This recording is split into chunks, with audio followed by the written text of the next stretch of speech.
What's up guys, Sawyer here with Luminary Guard. Today I'm going to be doing a quick overview of the Koffin bag, just kind of talking about what it's useful for, how I've been using it recently, and showing how I have kind of loaded it out. So starting off, the current loadout I have is basically just for a normal range day. It's just when I want to have everything in one bag. You know, I'll park at a spot. You know, I like to shoot off cool rocks, so sometimes that requires a little bit of a hike. So this bag just allows me to take everything to the firing position. I will say the ammo in here is not all the ammo I would take. I took an ammo can with me in my hand. For normal purposes, this is what I'm going for. Starting off in the top here, I've been taking the PVS 27 with me in case I do want to just stay late and do some night shooting. I'll usually put my suppressor in here depending on the rifle. If it's too long, then I will take the suppressor off and store it up here. If not, I just leave it on the gun, obviously.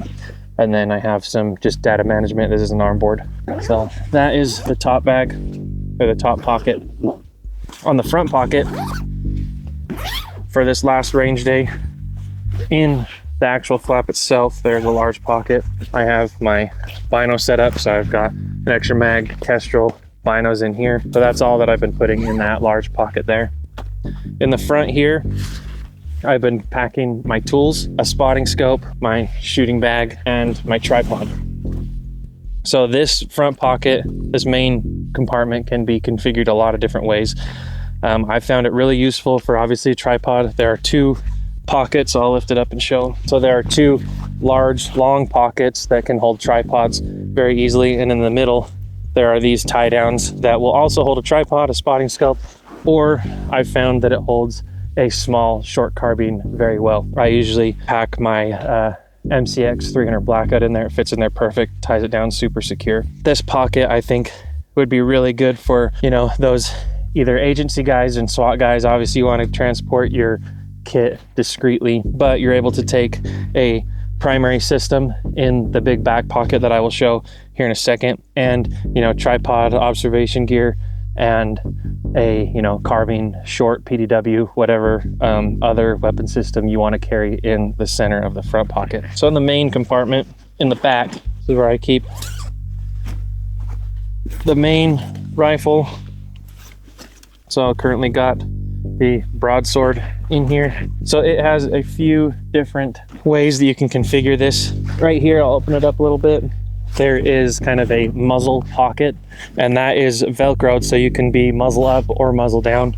And then there are three different tie down points, so your rifle will be super secure. This is the updated Koffin as well, so you can see there are two rigid kind of spines in here that help keep it a lot more rigid when you have a lot of weight in here. That's something that I found with the old Koffin. The old Koffin's still fantastic, but I did load it down with two rifles and some sustainment gear, and it did sag a little bit. So this reinforced one completely remedied that problem, and it's been fantastic. I'm not sure exactly what the length is. I can't remember off the top of my head. The editors will put the overall length of a weapon system you can put in here, but you know, I've put CSRs in here, folding weapon systems. This is a 16-inch AR, so just with take the suppressor off, it has probably 2 or 3 inches left over, so it very comfortably fits a 16-inch AR-15. An AR-10 would be about the same. I've put a longer 22-inch SP-10M in here, no suppressor obviously, but folding the buttstock, it still fits in there very well. An 18-inch CSR bolt gun. You're not as limited as you would think, but yeah, I think this is a fantastic bag for SWAT guys that want to discreetly get to their positions or overwatch positions. The Koffin is a fantastic option. It comes in a lot of different colors that really don't, you know, draw attention or say I'm super tactical. You know, this is the coffee color. There's brighter colors that really don't look like, you know, the tactical colors. It looks more like just a large day bag. That is the Luminary Guard Koffin. Fantastic option. I've been running it for 5 months now, and I've been very impressed. I'm a huge fan. But yeah, guys, leave some comments, questions, and we'll see you on the next one.